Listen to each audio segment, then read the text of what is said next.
फातिमा की रानी माँ, प्रभु यीशु की माँ, आसरा तू ही है माँ।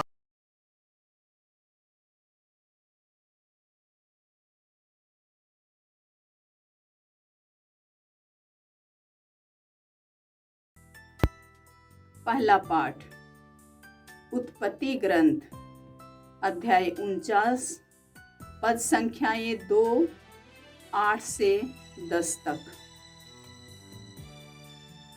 याकूब ने अपने पुत्रों को बुलाकर कहा, एकत्र हो जाओ, मैं तुम लोगों को बताऊंगा कि भविष्य में तुम पर क्या बीतेगी। याकूब के पुत्रों, एकत्र हो जाओ और सुनो। अपने पिता इस्राएल की बातों पर ध्यान दो। हे यूदा, तुम्हारे भाई तुम्हारी प्रशंसा करेंगे। तुम्हारा हाथ शत्रुओं की गर्दन दबोच लेगा और तुम्हारे पिता के पुत्र तुम्हें दंडवत करेंगे। यूदा युवा सिंह के सदृश है। पुत्र, तुम शिकार कर लौटे हो। वह सिंह पशुराज की तरह झुककर बैठा है। उससे उत्तेजित करने का साहस कौन करेगा? राज्याधिकार यूदा के पास से तब तक नहीं जाएगा, राजदंड उसके वंश के पास तब तक रहेगा जब तक उस पर अधिकार रखने वाला ना आए।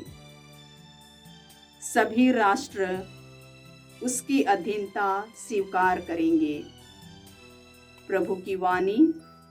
ईश्वर को धन्यवाद। भजन अनुवाक्य।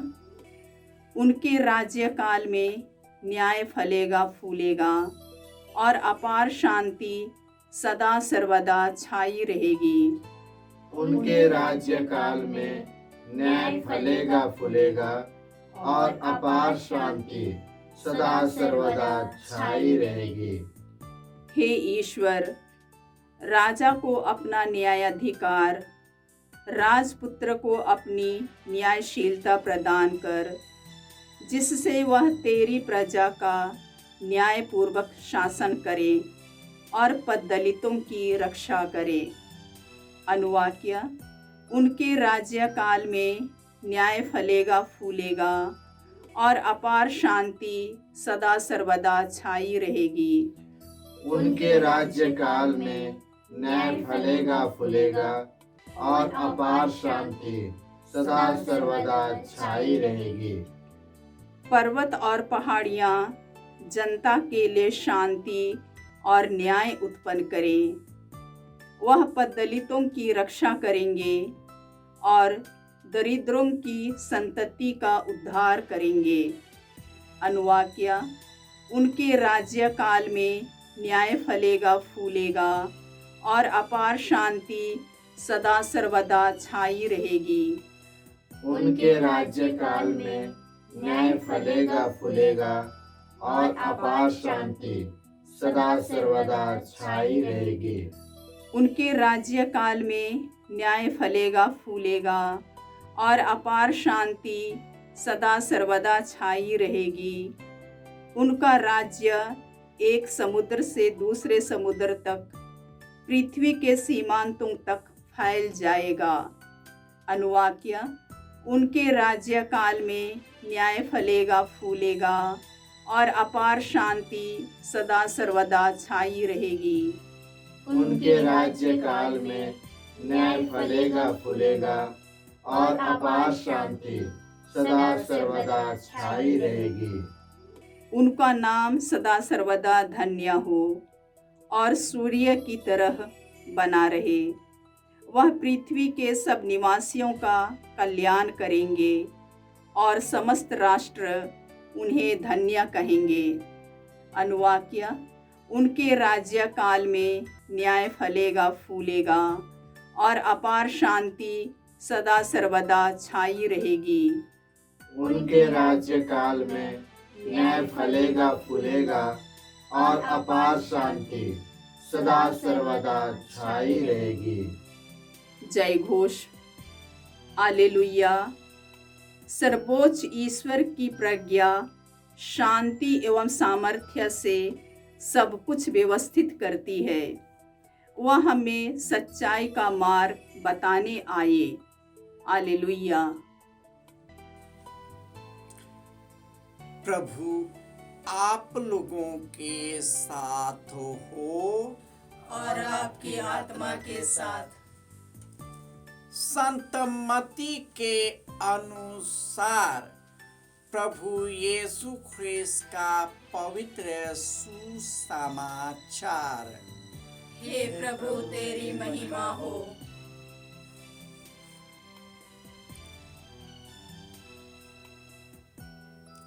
अध्याय 1 पद संख्याएं 1 से 17। इब्राहिम की संतान दाऊद के पुत्र यीशु मसीह की वंशावली।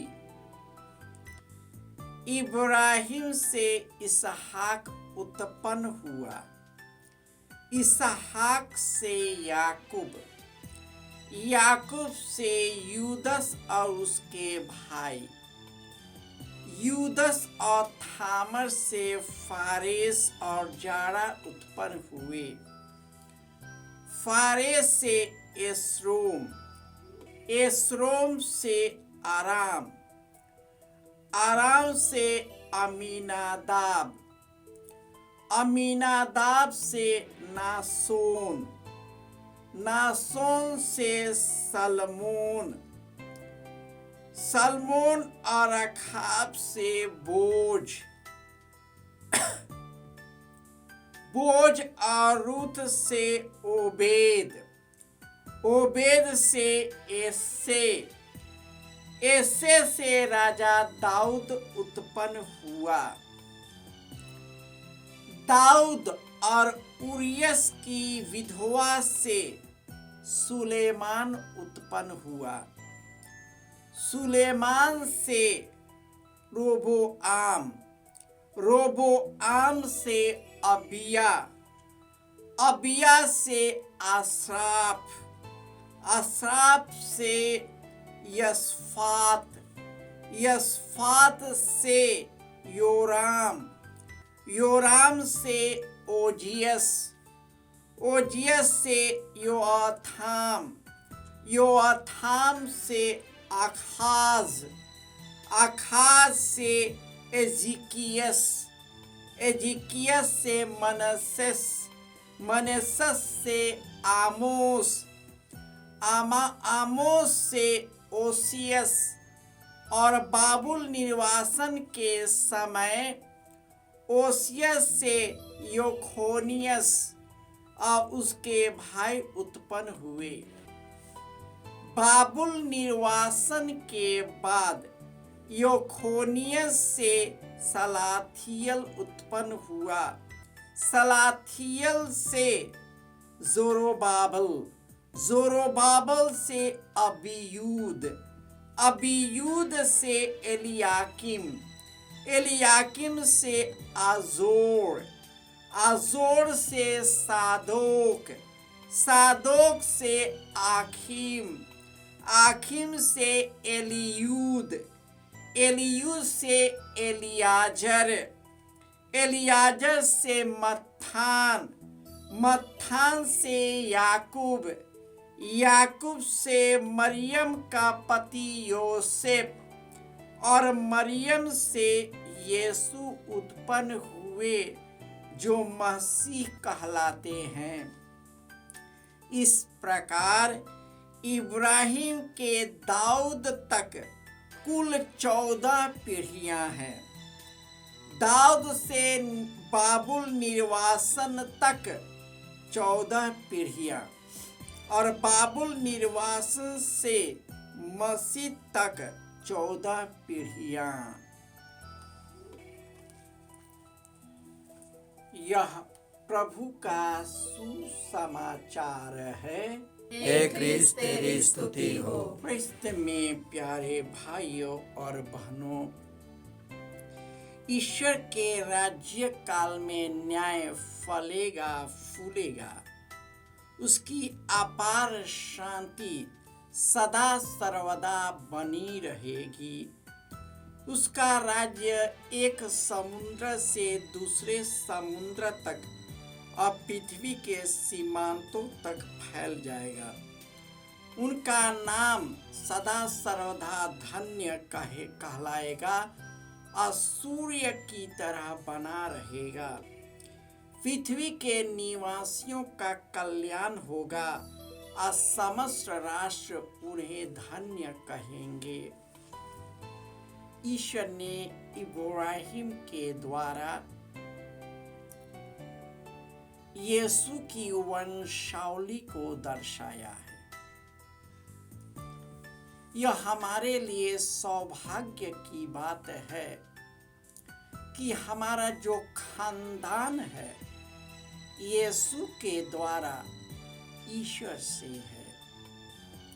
आत्मा आश्वासन देता है कि हम सचमुच में ईश्वर की संतान हैं। यदि हम उनकी संतान है तो हम उनके विरासत के भी भागी हैं। यीशु ख्रिस्त ने पापी पीढ़ियों को अपने पीढ़ी में सम्मिलित कर पापी और धर्मी दोनों को आत्मसात किया और हमारे पापों को मिटा दिया है। प्रभु यीशु हमारे शरीर में उनके जो पुरखे हैं वे पथभ्रष्ट हो चुके थे, ईश्वर के मार्ग से भटक गए थे, सांसारिकता में फंस गए थे, लेकिन उन्हीं के पीढ़ी से उन्हें धर्मी को भी चुना।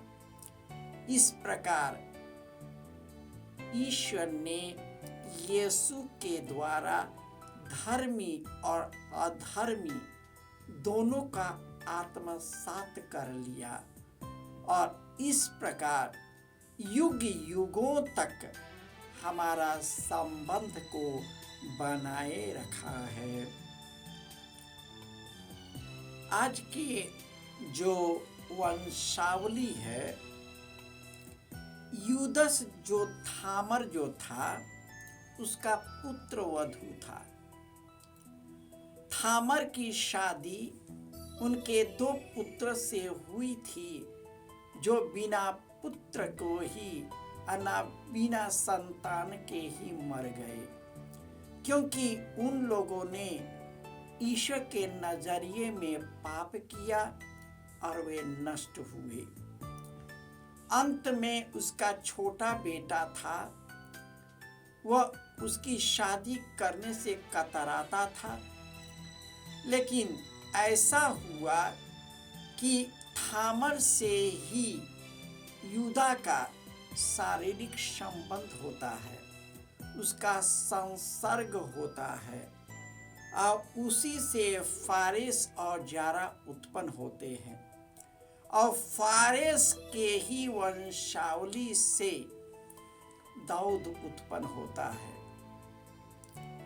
42 पीढ़ियों के बाद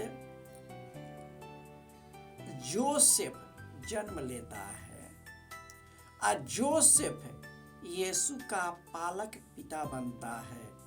वह वैसा ही प्यार करता है जैसे कोई पिता अपने बच्चे को प्यार करता है, और उन्होंने यीशु मुक्तिदाता के लिए अपने जीवन को भी अर्पित कर दिया है।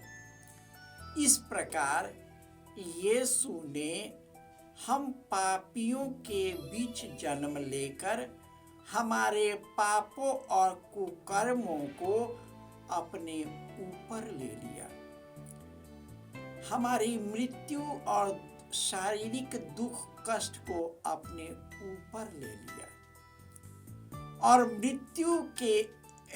मृत्यु के द्वारा मृत्यु पर विराजमान शैतान को परास्त किया। यदि यीशु के साथ हम मर गए हैं, उसके साथ जीवन भी प्राप्त करेंगे। आइए हम उसी राज्य के अभिलाषी बने जो अनंत काल तक बना रहता है। वह राज्य यीशु के द्वारा न्याय, शांति, प्रेम, करुणा, क्षमाशीलता को सर्वत्र अपने भाई बहनों के बीच बांटे। जब हम पूर्ण रूपेण ईश्वर के राज्य को हम फैलाते हैं, हम सचमुच में यीशु के जन्मोत्सव को मनाने के लिए अपने आप को तैयार कर लेते हैं। उसी की तैयारी में अपने आप को यीशु के लिए अर्पित कर सके। जय यीशु।